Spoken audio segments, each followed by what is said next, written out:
Welcome to my very first video post. New format for me, so I'm a little nervous, but I hope that it proves effective for when it's less about writing out precise language and more about engaging with reflection, with some real time questions. And today, for me, they stem from what I observe in geopolitics and the dynamics of governance and power around the world. Recently, and this is, of course, in the US with the new administration, but it's kind of that general move to what we might call authoritarianism is pretty rife around the world. So, as I've been watching that, it's actually really interesting how much it has been snagging on memories of growing up in the imploding Soviet Union, on life experience that seems to be so foundational that it's seeped into my very bone marrow.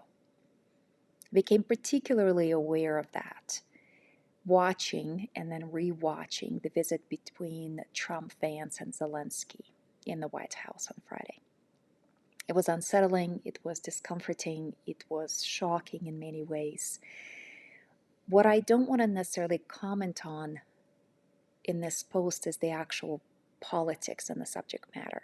Rather, I actually want to try to put words around this style, the approach, which I'm perceiving to be an approach where transformation deploys humiliation as a tool. If you've been following me in my work for a while, you know that I talk about building blocks of transformation, tools for transformation, and that I actually talk about dignity quite a bit, and I'll come back to that in a minute. And so that's what I mean when I say that I'm seeing humiliation, condescension to be deployed prolifically against millions of people, and of course particular individuals as well, as a way to create change. And the question is, does transformation require the sacrifice of dignity? For 30 years, I've been committed to figuring out how we do change in ways that protect it. You've heard me talk about it. But I've been at it a long time, and I have definitely lost the luster, the cockiness of maybe more beginning change makers, meaning that I'm questioning everything. And watching such accelerated transformation occur in ways that I think I deeply disagree with is posing these questions, right? So I'm aware that the biggest program that I've ever run was for the Department of Education in Australia. So 100,000 employees, 1.2 million students every year. So if we multiply this by their families, let's just say that that program was impacting 3.5 million people a year. Huge program for those of us working in transformation. However, just a drop on the bucket compared to the scale of transformation we're witnessing today.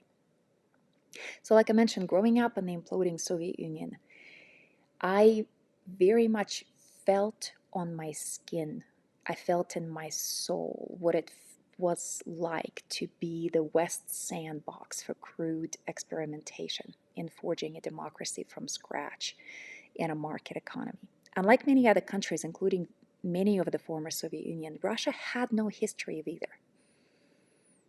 There was no muscle memory to trigger, so to speak. I was raised by two university professors and a veteran World War II all-female frontline battalion. And I witnessed what it meant to strip a society of its value system without meaningfully replacing it. Once respected professionals, my mom and dad were now paid in towel fabric and plates and promises because everybody who relied on government was, well, instantaneously overboard without a raft. Not just my parents, but surgeons, police officers, scientists were bartering on street corners. People who had dignity in their work and self-respect were living in shame, and most people stopped making eye contact. I was not even 7 when, clad in layers that kept us somewhat warm via sheer bulk, not smarts, I first held my parents' spot in lines for whatever rations, bread, sugar, butter. Lining up for life's necessities was another, maybe not intentional, but another strategy of humiliation that ultimately chipped away and away at people. I'm very aware that my parents traded their dignity for my survival during that time. I was a pretty sick kid. I had pneumonia when I was 2.5, and that pretty much grew into whooping cough, several bouts of that, every flu, angina, any sort of respiratory infection known to man, woman, and child. I had it. And my lungs were so compromised that by the age of 5, I was spending about half of the year away from my family in institutional settings, hospital settings, sanatoriums, where they did whatever they could to strengthen my lungs and my health. It's a whole other story, but what's relevant here is that I know that my parents had to prostrate themselves, had to flatter, had to kiss the boots, do the kinds of things that I know even back then I could sense chipped away their sense of self respect. And all so that this supposedly free and equitable healthcare was accessible to me. Because if you imagine um, being governed by a regime that requires that you humiliate and compromise yourself to give your child a chance of survival, that is what most of us will do, all consequences be damned. That is how everything works in societies like that, that are based on favor, not merit. When there is no protected rights, when there is no objective reality, when there is no rational rules, fair and equitable rules that we can learn to navigate, that we can teach our kids to navigate. When the choice is to let your child die, or to prostrate yourself, to supplicate yourself, to humiliate yourself for a mere chance of helping them. In July, I reposted, I posted my origin story.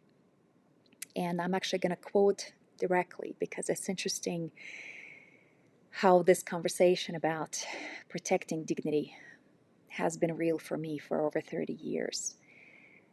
So the quote from my post is, I remember acknowledging that change was non-negotiable. Still, I knew in my gut that it need not callously decimate people's lives. Before even hitting my teens, I remember committing to finding better ways to do it. Ways that did not pull the rug from under people's feet. Ways that protected the environment as well as human dignity. Ways that reinvigorated rather than decimated. That unlocked possibility rather than entrenching despair. So, what I've been reflecting on is that since I was a teenager, I did not see anybody in the quote unquote developed world dare to deploy, potentially intentionally, such dehumanizing methods. What I see around the world today is so familiar that it throws me back like a whiff of a smell from your childhood can pluck you from whatever is going on and transport you back there. It has been very unsettling by how familiar this is. I see world leaders and lauded experts humiliated for sport, for leverage. And yes, it is creating change. I cannot argue with that. I just wonder, and I want to ask you that question, if that is worth it, if the end justifies the means in this case, and whether humiliation and shame are legit parts of our transformation toolkit. And before I wrap, I do want to talk about the lingering costs. So there is the momentary humiliation. But it's also a system that breeds something other than excellence. It breeds fear. It is a system that does not breed community. It breeds what I remember as the kind of feeling that is very challenging for a kid to understand. When your parents tell you, don't invite people home, don't have friends over, don't say anything, don't talk about our family. And as a kid, you don't understand what that is, but the reason that system exists is because this favoritism, it encourages people to throw each other under the bus for the mere appearance. If you can win favor by sabotaging somebody else because, I don't know, their cat scratched your door, you can frame a story and get them in trouble. That is exactly what happens when humiliation is used as a tool of exerting power. Importantly, this approach compromises self-respect. Self-respect may not be on the covers of all of those books about America and the developed world, but for somebody who grew up with very little of it, the story of America to me is all about self-respect. The story of civilization is about that. Without self-respect, there is no agency, and without agency, there is no representation. So without self-respect, there is no functional democracy. So if you can think to a moment when your child or children needed guidance that related to, let's say, their character. Now consider how you would feel giving that guidance if just immediately before that you had to, so to speak, pucker your lips. You had to humiliate yourself, suck up, do the kinds of things that I've been discussing. What kind of a parent, spouse, friend can you be if you have a hard time looking yourself in the mirror because of shame? And this kind of humiliation, it also breeds helplessness, right? So it takes away self-respect, breeds shame and helplessness. And helplessness can be very violent. We can focus that violence on ourselves. And the only analogy I can use here is that helplessness, in my experience in the imploding Soviet Union, took like a shark-sized bite out of several generations of people who lost lives to alcoholism, deaths of despair, just lost themselves. Because I suspect they just no longer felt that they had worth, they had anything to give, they had this shame. Or this helplessness gets transferred into violence, usually against the weaker, so the children, the women. I grew up in a country where violence against women was rife, smacking people around from helplessness. I'm not justifying any of it.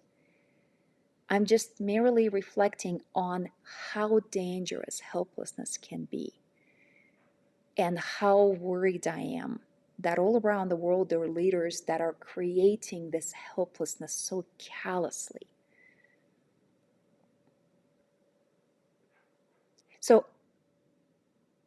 I have lived in regimes where the few in power have that power because they make the rest of us feel worthless, feel debased, feel like we can lose everything and not be able to take care of our families if we do not supplicate ourselves.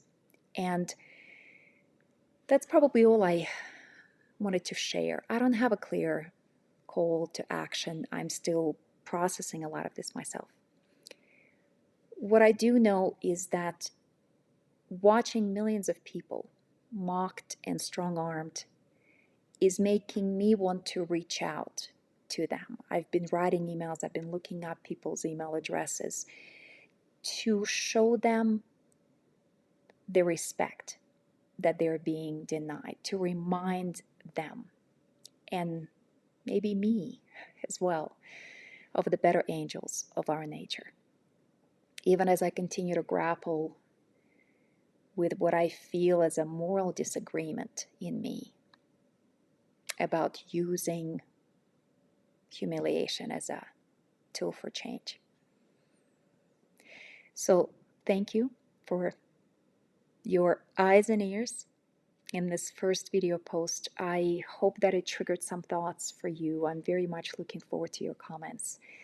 It's a interesting would be a mild word to describe this time for us to be alive, and how many questions I think all of us are posing to ourselves, to each other, about what it means to be a citizen, what it means to contribute, what our responsibility is, not only for our own lives, but for the lives of others, for the people we see impacted. I know that a lot of questions are swirling in your minds as they are in mine. So I look forward to your comments. Please share, ideally on Substack, but if you cannot, then of course by email or text. And please also like, share, help other people find this dialogue. Let's see if we can continue to create good change together.